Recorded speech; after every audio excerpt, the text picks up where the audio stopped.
خب قبل از اینکه بخش‌ها رو یکی یکی توضیح بدم، اول یه مرور کلی روی داشبورد داشته باشیم تا هیچ نکته یا ابهامی باقی نمونه. توی پنل داشبورد شما چند آمار اصلی رو می‌بینید. فایل‌های آپلود شده.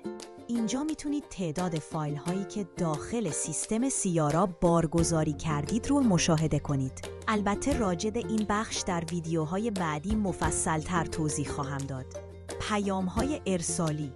در این قسمت شما تعداد پرسش‌هایی که مشتریان شما از ربات شما پرسیدن رو ملاحظه می‌کنید. مثلا اگه امروز 10 کاربر وارد بشن و هر کدوم 2 سوال بپرسن، اینجا عدد 20 رو نمایش میده.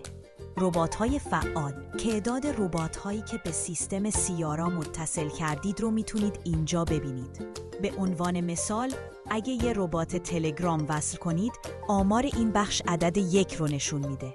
اعتبار باقی مانده. علاوه بر مدت اشتراک، شما یه اعتبار هم برای بخش پرسش و پاسخ دارید. یعنی هر بار که کاربری مراجعه کنه و سوالی بپرسه، یک عدد از اعتبار شما کم میشه.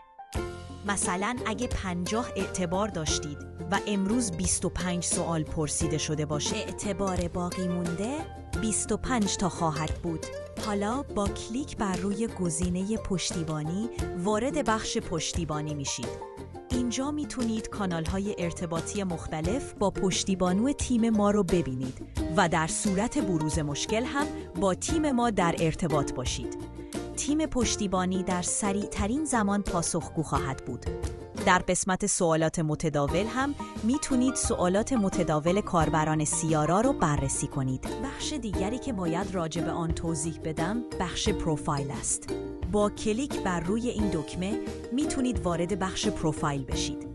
شما در این قسمت میتونید برای حساب کاربریتان یک اسم انتخاب کنید. بعد روی دکمه ذخیره کلیک کنید تا به عنوان نام نمایشی شما ثبت شود.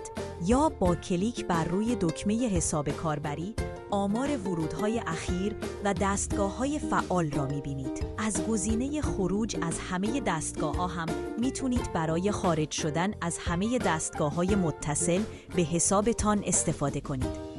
از بخش خروجی داده‌ها با انتخاب گزینه دانلود تمامی گفتگوهای انجام شده، میتونید گفتگوها و پرسش و پاسخ‌هایی که بین مشتریان شما و سیستم سیارا انجام شده رو در قالب یک فایل CSV دانلود کنید.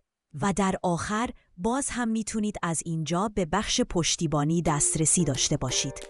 به طور کلی اینها مهمترین بخش‌هایی بودند که در ابتدای کار لازمه بشناسید.